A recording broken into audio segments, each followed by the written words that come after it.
আলহামদুলিল্লাহ, আপনারা দেখতে পাচ্ছেন আমাদের সামনেই কত সুন্দরভাবে বাচ্চা ফুটে বের হচ্ছে। সবগুলো কিন্তু হাঁসের বাচ্চা। ফরাদ ভাই, জি ভাই, সবগুলো হাঁসের বাচ্চা, বিভিন্ন জাতের বাচ্চা আছে এনে। এনে বেশিরভাগই আপনার থাইল্যান্ডে কালো আছে, কাকুলি আছে, রূপালি আছে, সব জাতের হাঁসের বাচ্চা ফুটায় এবং আচ্ছা। সম্পূর্ণ কারো কোনো স্পষ্ট ছাড়া। দেখেন আপনি যে এখানে যে কেউ হেল্প করবে তা না, আচ্ছা।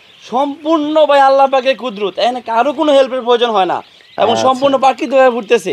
আচ্ছা দর্শক, আপনাদের কিন্তু ভালো করে দেখাই। এই যে দেখেন, এই যে বাচ্চা কিন্তু ফুটে বের হয়ে গেছে। মাশাআল্লাহ, এই দেখেন অটোমেটিক ফুটতেছে এবং সে ফুটার সর্বোচ্চ 5 থেকে 10 মিনিট পরে সে লাফাবে এবং খাবে। এটা হচ্ছে তুষ পদ্ধতি, হারিকেন পদ্ধতি বাচ্চা ফোটার বৈশিষ্ট্য। আজকে কতদিন বয়স চলছে ডিমের? এটা 28 দিন। হাঁসের বাচ্চার ডিম হচ্ছে 28 দিন লাগবে, সেটা তারপর অনুসারে 2-4-5 ঘন্টা এদিকে সেদিক হতে পারে। 28 দিনই বাচ্চা ফুটে বের হয়ে যায়। 28 দিনে বাচ্চা ফুটে কমপ্লিট হয়ে যাবে। এগুলো আমরা প্রথমে নির্ধারণ করব, ধরেন আপনার এগের বি গ্রেড সি গ্রেড নির্ধারণ করব। তো আচ্ছা। এগের বি অরিজিনাল যে গ্রেডিং এর যে বাচ্চাগুলো, এগুলো আমরা খামারে দেখে দিব।